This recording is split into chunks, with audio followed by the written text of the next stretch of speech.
We are 6 days away from Backlash, and tonight, Monday Night Raw delivered a pay-per-view of its own. Welcome back to Fog Wrestling World Heavyweight Championship Wrestlemania rematch. Not one, but two Rock concerts either side of a Diddy match. What a show it was. Yeah, you get The Rock multiple times, you get Bill Goldberg, you get the world title match, Shawn Michaels is out there, special guest referee.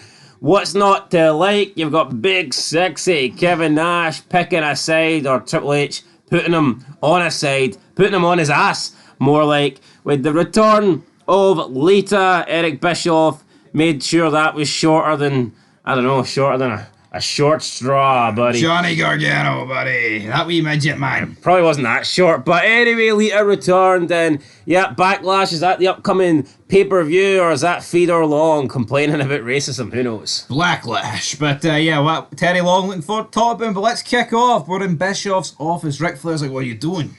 You're putting the champ in a WrestleMania rematch without giving him more than a week's notice. I mean, it's a bit pathetic that Triple H needs more than a week notice, but it's good heel work. Flair's livid. Obviously, these two don't like each other. Steiner doesn't like Flair either. A lot of people at this point didn't like Flair. What did Flair do in WCW? I need to know. But everything. To be honest, I don't think Ric Flair at this point is that great. Even when he returned, I wasn't digging him. The whole McMahon. We're partners. But he's still Ric Flair. No, he is Ric Flair. And I think he will get better when Evolution gets into its stride. Triple H not happy that he's only got a week's notice for this title match. I mean, we've seen title matches get made on the night, so suck it up, Triple H. I know, your big nose is like a Hoover, man. Just hoover it all up. But the match is happening tonight. But apparently, Shawn Michaels is special guest referee, so I'm looking forward to that. Yeah, Ric Flair did not like that.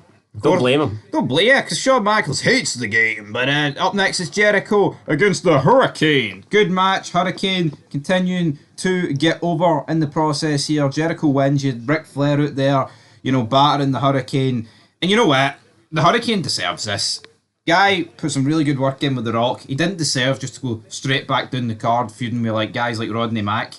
Even though he'd been blessed with Teddy Long commentary, he deserves this, Rob. Yeah, we've had some good Hurricane matches, some great Hurricane promos. I hope it continues. He lost tonight to Jericho, but it was a decent match. Ric Flair came down afterwards, beat him up. So, that's it. Then The Rock arrives in a limousine for Rock Concert 2. A limousine? I've never heard of a limo. It's a limo, but it's the second concert. Dare I say this one was better than the first. But you know what? Triple H and his big nose cut it out of the network. So you know what? This one was obviously going to be better for us, wasn't it? You know what? I think you're right. Yeah, no, I think I'm right, but I think we might. I'll tell you what, right? See, as bad as the Netflix era is, because they've just not got any of the Raws, not even a single Raw for 2003, that's mad. It means you're actually getting unedited, great stuff. Triple H can't put his mark of disapproval on anything.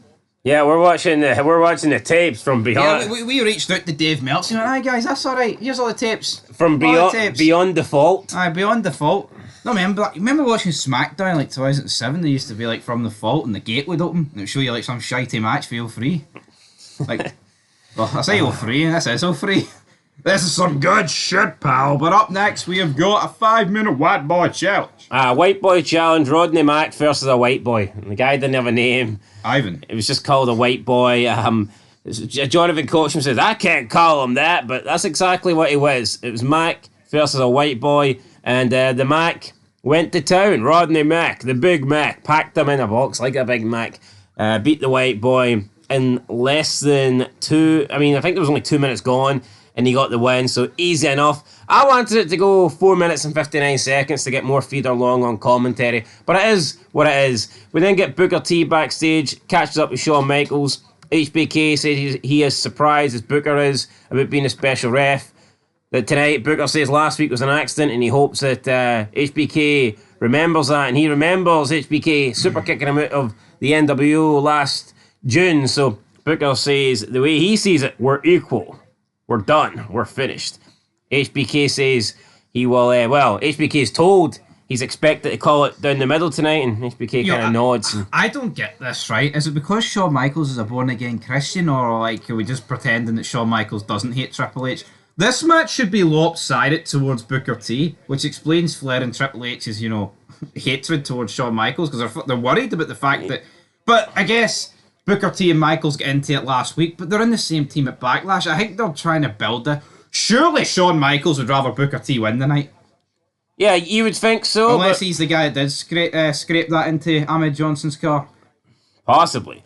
Coach then introduces the returning Lita. Lita comes out, says she's finally been given permission to... But we don't know because Bischoff comes out. He's back. I'm back. I think she was going to say she's got permission to wrestle, but obviously we Maybe don't know. announce her wrestling return because it's later revealed in this promo that it's 2 months away. Yeah, Bischoff comes out, spoils the surprise. He says that she's worthless right now to him, but he's got an idea.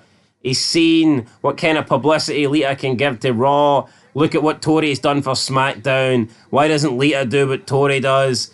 She then tries to basically say, I'm not a whore like Tori. And then Bischoff kind of berates her, says, like, why don't you come to my hotel room for a private show? And basically makes a bunch of sexual remarks to Lita. And then Lita's like, you know what, Eric, go to hell. I'm done. I'm leaving. And Bischoff fires her on the spot. So we've seen Austin leave. We've seen JR leave. We've seen Lita leave.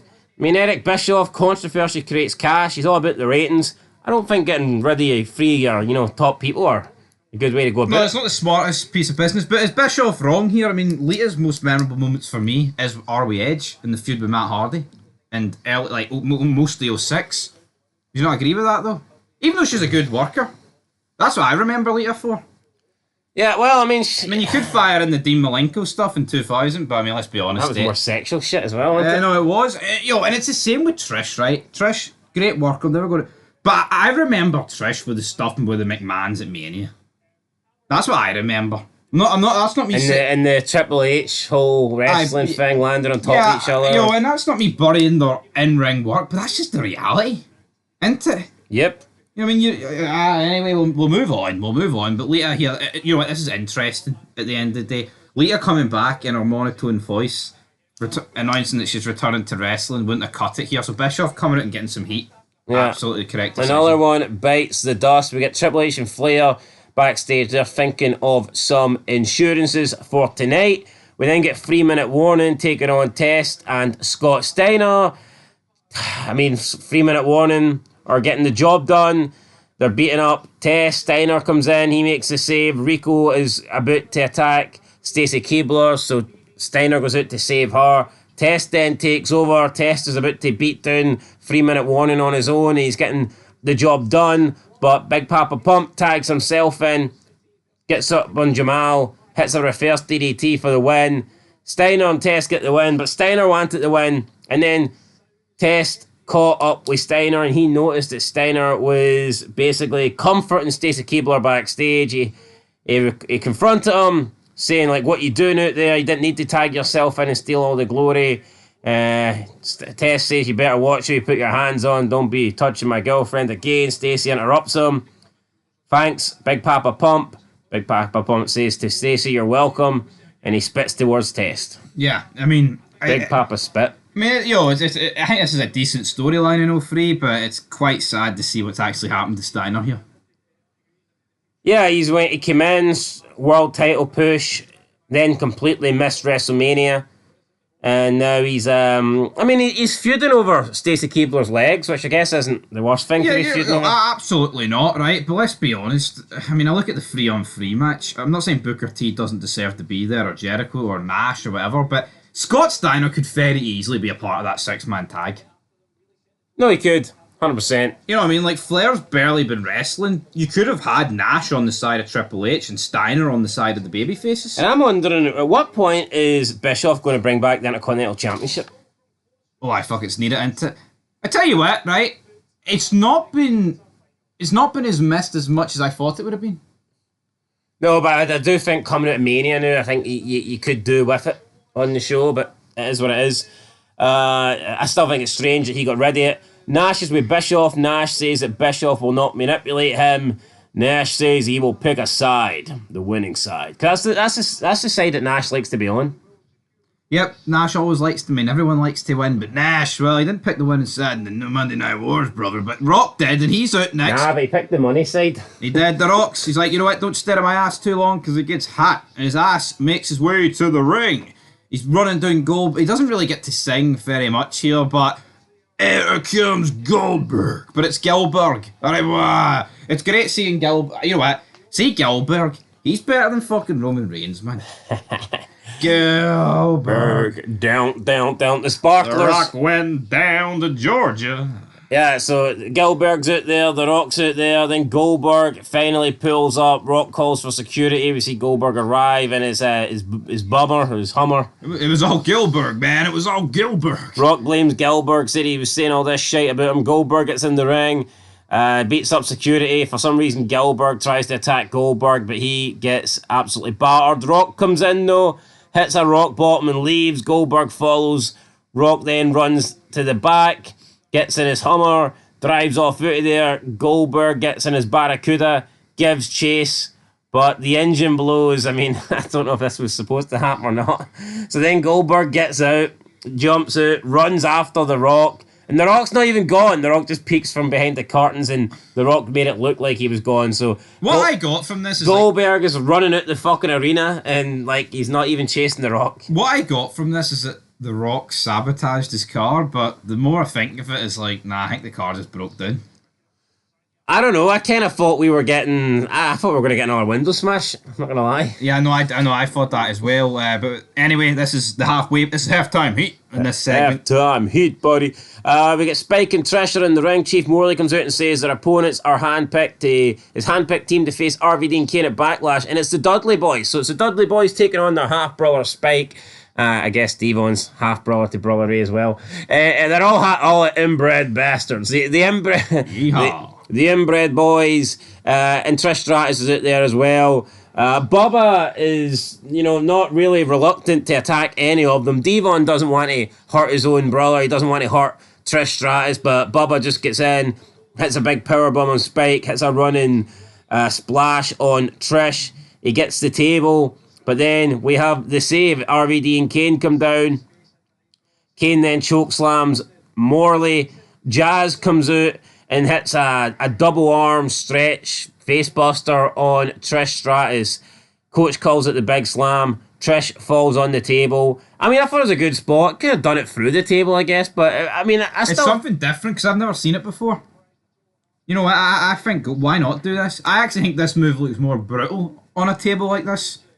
I know, I agree. I did think it looked good. And yeah, that's it. Morley then gets chased to the back. RVD and Kane. White girl challenge. Taking on the Dudleys at Backlash. Then The Rock comes out for his encore.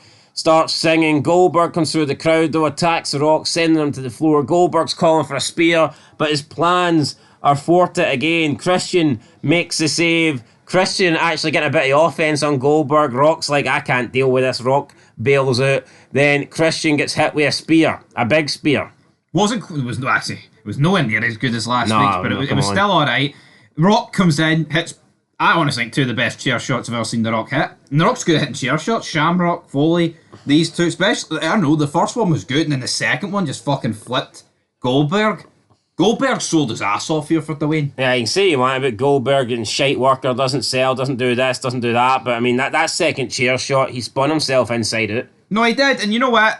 I almost like his head got taken off. Because of, like, Goldberg's... I'd have liked to have seen Goldberg in Season 7 of The Walking Dead, and Negan just... No, but this was very, like, Brock, the way Brock would sell it. And these are, like, two guys that are built up as these, like, unstoppable monsters. So they're really putting an emphasis here on the chair shot. And this is the way a chair shot should be sold, man, if you're a big guy. Rikishi would have done the exact same thing here. He would have done his wee spin-a-rooney thing.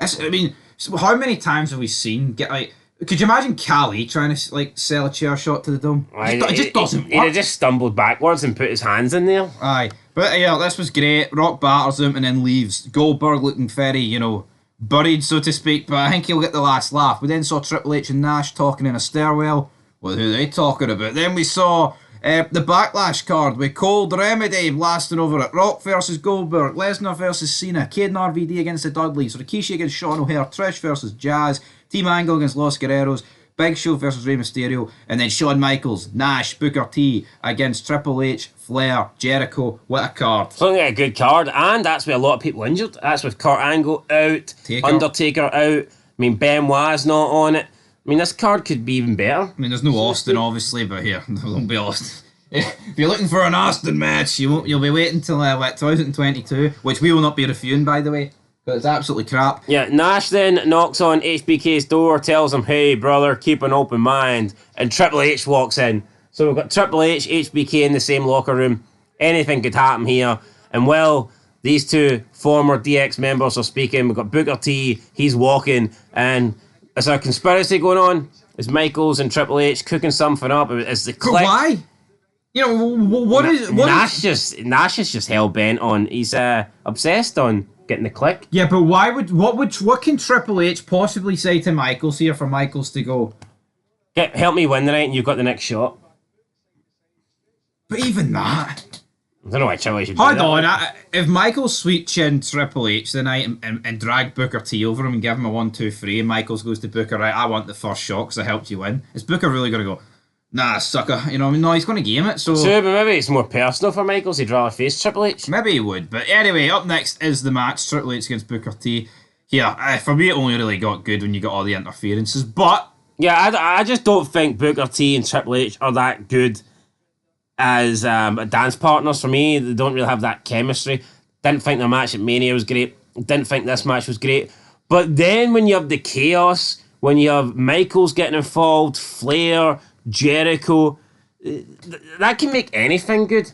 Yeah, overbooking shit is just a cheap way of getting a good... No, it is. But if you've got stars and you've got like 6 of them interacting with each other, it's always going to deliver. And, you know, Michaels being referee absolutely helped this match. But, you know, there was no conclusive winner or loser. There was just belt shots, you know, chair shots, pedigrees, you name it, bookends, whatever, everything going down. And then eventually the match just ends with Nash trying to help Triple H. Then what happens? He goes to check out Shawn Michaels and gets a boot in the balls for his troubles. So, again... Could we maybe have had this turn at Backlash? No, I'm going to disagree with that because you kind of need Nash to be hating Triple H going into the 3-on-3, don't you? Yeah, I mean, you do, obviously. But it was good. Michaels not counting the 3 count after Jericho attacked Booker with the belt. You'd HBK hitting Triple H with the sweet chin music. HBK's pants fell down. HBK tried to count Triple H out for the 3 count. Flair and Jericho both jumped in the ring and made the save at the same time. That's what brought out Big Sexy Kevin Nash angry. You know, I thought the last like couple of minutes of this match, it was mayhem, bodies flying everywhere. It was great stuff. And you rarely see it in wrestling, and even when you do, it's between 6. Problem is, with wrestling, you don't have 1 star, so you can't get 6 at once in 2025, but here it delivered, and it makes you want to see the pay-per-view, and I think the build for this 3-on-3 match has been pretty good, so no complaints from me. Yeah, I'm going to give it an 8 out of 10. I enjoyed it. Rock concert, Goldberg sold great. I thought the main event ended really well. Nice to see Lita back for like 2 minutes. More feeder long commentary is really good. I'm enjoying the Test and Steiner feud. Lots of good stuff on Raw. No Goldust this week. Bit strange, but is right. Especially considering Booker T was in the title match. I thought we would have maybe got Goldust running it there. Absolutely, but here I thought The Rock, they went all out with The Rock because I believe this is going to be The Rock's last Raw until 2004. Sad. It is sad, but here they gave us like 4 different segments with Dwayne, so you can't complain. So I'll times that by 2, get 8, boom, 8 out of 10. That is it, guys. Up next, top 5 moments. Peace.